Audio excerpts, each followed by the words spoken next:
जय श्री हरि विष्णु। पापकुंशा एकादशी व्रत कथा। एकादशी का महत्व। अर्जुन कहने लगे कि हे जगदीश्वर, मैंने अशीवन कृष्ण एकादशी अर्थात इंदिरा एकादशी का सविस्तार वर्णन सुना।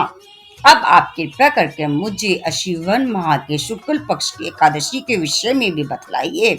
इस एकादशी का क्या नाम है तथा इसके व्रत का क्या विधान है? इसका व्रत करने से किस फल की प्राप्ति होती है? कृपा है सब विधि पूर्वक बताइए।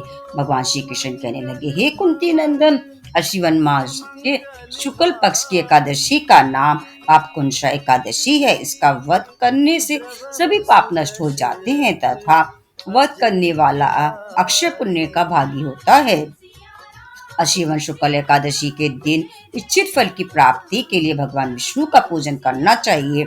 इस पूजन के द्वारा मनुष्य को स्वर्ग लोक की प्राप्ति होती है। हे अर्जुन, जो मनुष्य कठिन तपस्याओं के द्वारा फल की प्राप्ति करते हैं, वह फल इस एकादशी के देशी सागर में शेष नाग पर शयन करने वाले भगवान विष्णु को नमस्कार कर देने से मिल जाता है और मनुष्य को यम के दुख नहीं भोगने पड़ते। मनुष्य को पापों से बचाने का दृढ़ संकल्प करना चाहिए। भगवान विष्णु का ध्यान स्मरण किसी भी रूप में सुखदायक और पापनाशक है, परंतु पाप अंशा एकादशी के दिन प्रभु का स्मरण कीर्तन सभी क्लेशों व पापों का शमन कर देता है। पापकुंशा एकादशी की व्रत कथा। प्राचीन समय में विंध्य पर्वत पर क्रोधन नामक एक भैया रहता था।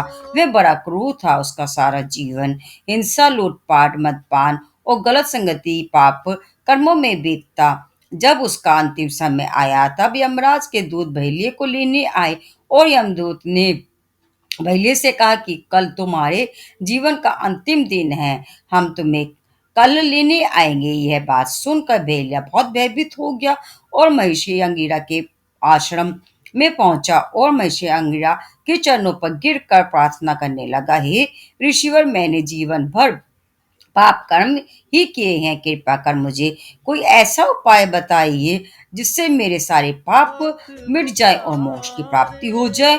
उसके निवेदन पर महर्षि अंगिरा ने उसे अश्विन शुक्ल की पाप कुंशा एकादशी की विधि पूर्वक व्रत करने को कहा। महर्षि अंगिरा के कहे अनुसार उस बहेले ने यह व्रत किया और किए गए सारे पापों से छुटकारा पा लिया और इस व्रत के बल से भगवान की कृपा से वह विष्णु लोक को गया। जब यमराज के दूध ने इस चमत्कार को देखा तो वह भैलिए को बिना लिए ही यमलोक वापस लौट गई। जय श्री हरि।